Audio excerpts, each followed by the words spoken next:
So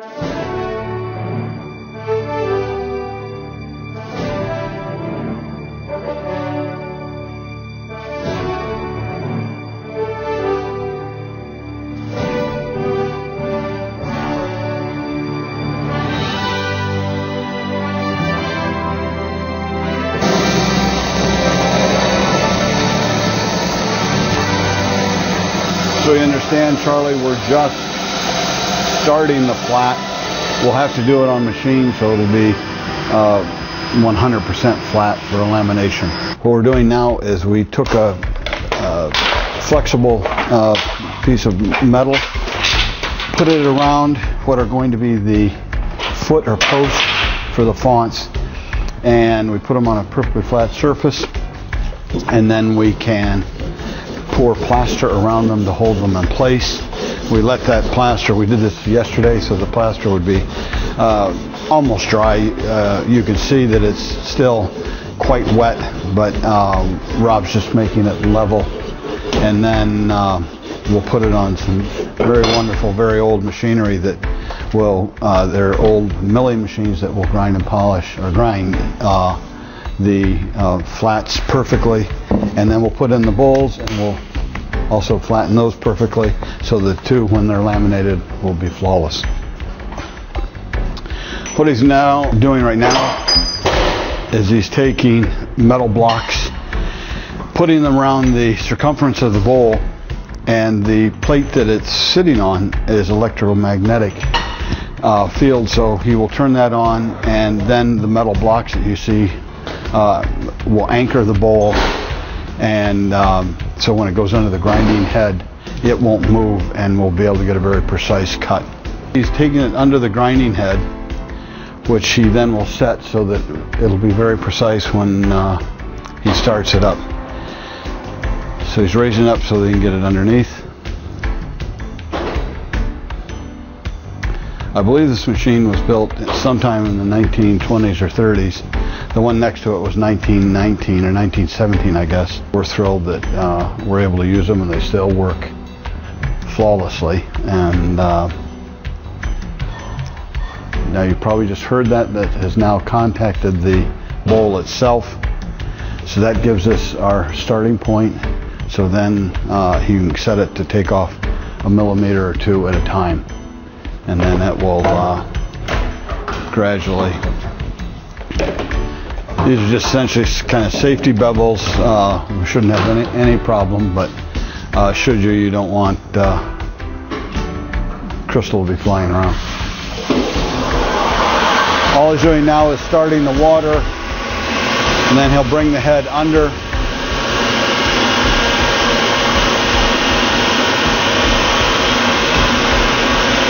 At this time he's setting how much material he wants to remove.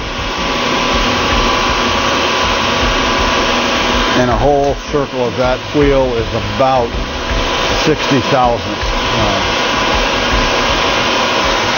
He likes to watch the amp meter, which shows how much torque's being put on the wheel in terms of how much material is being removed.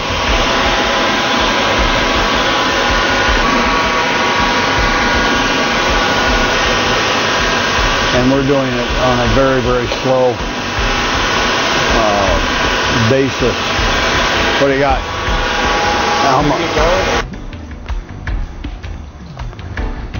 But now you can see we went from the hand, and you can still see the light reflection of where that much material has got to come off here, and we need to come down to about here on this one. So this is the coarse grind over here. This obviously is finer, and yet the other machine will take that even to a smoother finish.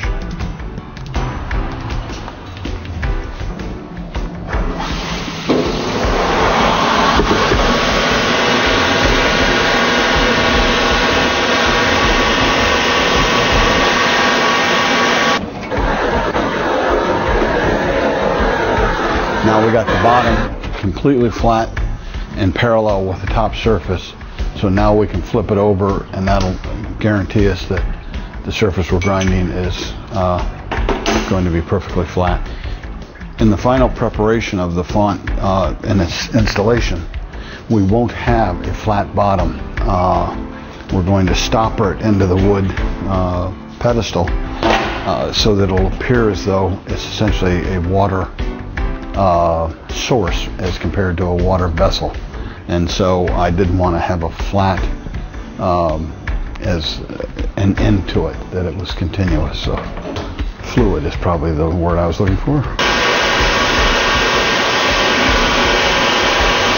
With a new piece, always there's some on-the-spot decision-making. So, for example, I'm looking at this now, trying to make sure I know exactly the final diameter that I want to have. Then I'll mark it, and he'll know how to take care of it from there.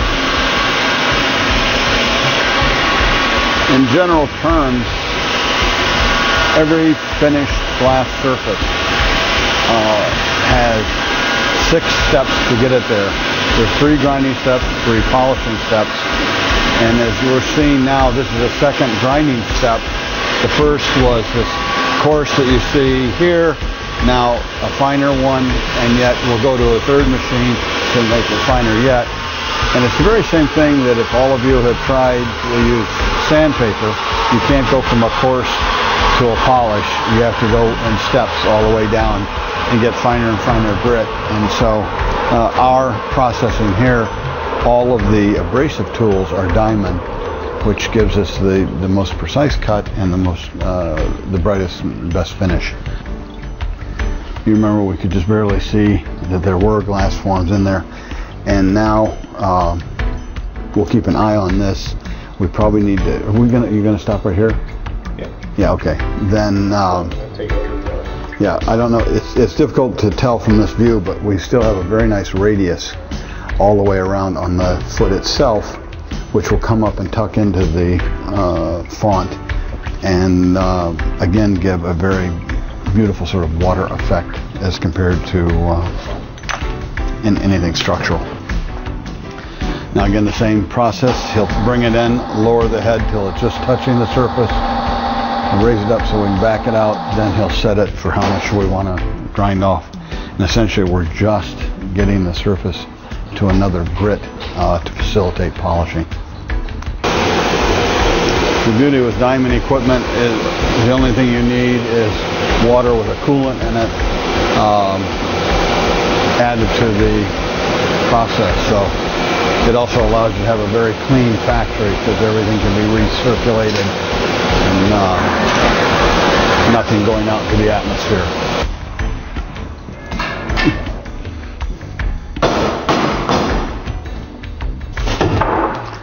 This takes a very, very skilled wrist.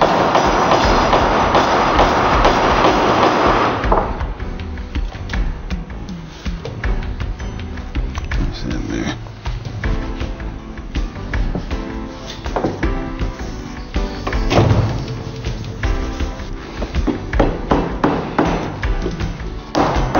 Now, as you can see, we have not come all the way down, so we'll have a nice radius, which you can see the light play there, and when you'll be able to look down in it, you essentially see a water effect all the way through, which with the bottom of the font will continue down and be a constant source of water.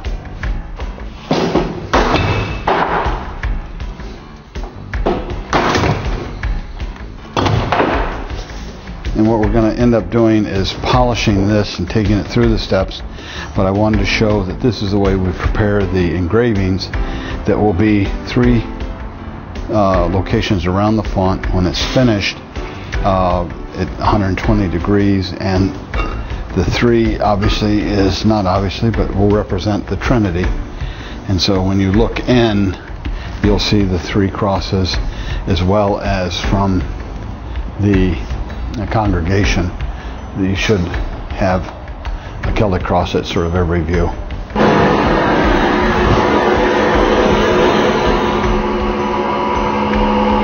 That's just water with some coolant in it that keeps the polishing pad wet. He makes it look effortless, but he's putting a great deal of pressure on that.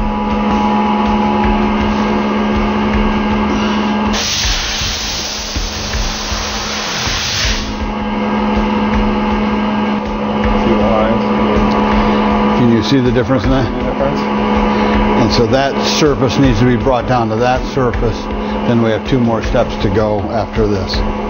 As you can see on the rack on the wall, those are the 3 grinding steps and the 3 polishing steps.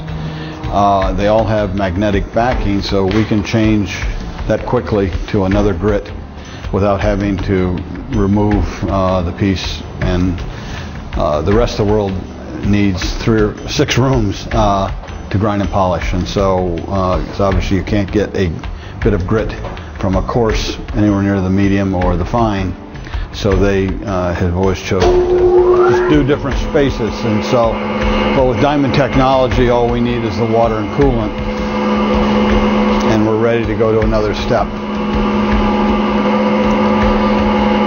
And for those of you who are taking notes, the pad before was the brown pad, and this, oddly enough, is the red pad. 320 and 600. That's the grit for those of you that are interested in the more technical end of things. Much better looking. There we go. That's it. Now you can see the difference it makes, and now you can start to see the water effect coming through. And this is nowhere near final polish, so I think even the sound is beautiful because it's so smooth, and yet it's literally grinding a new surface on that. You like it?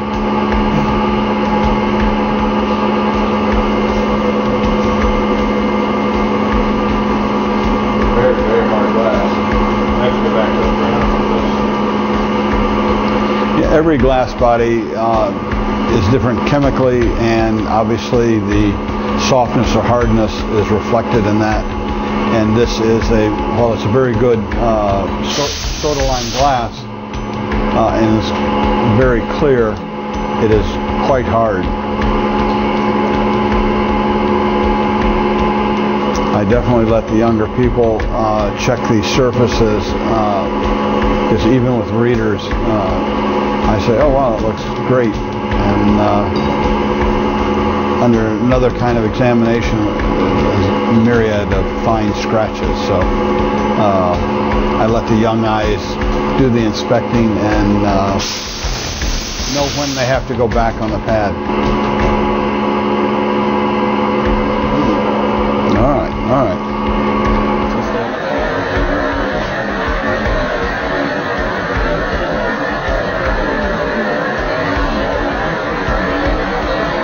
The finer the grit goes for polishing, the more suction it has in terms of pulling the piece actually down to the surface, but it also makes it more difficult to pick up. And obviously if you pick it up on an angle, you start to lose flat.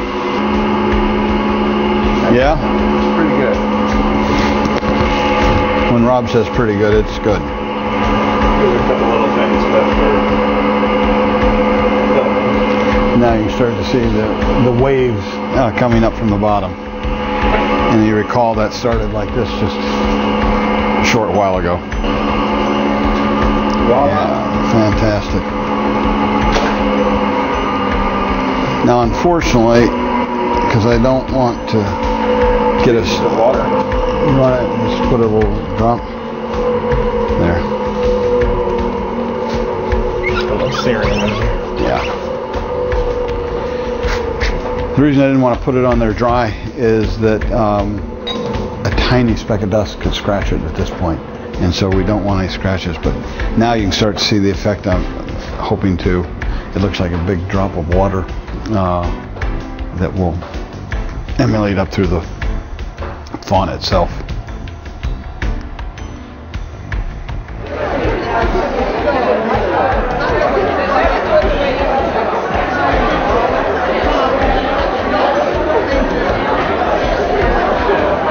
Here's the finished bowl. That water effect comes all the way up. It does.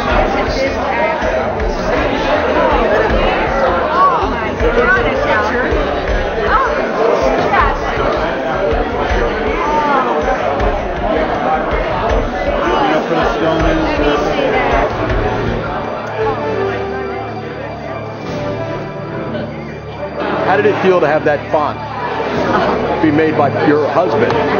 Fabulous.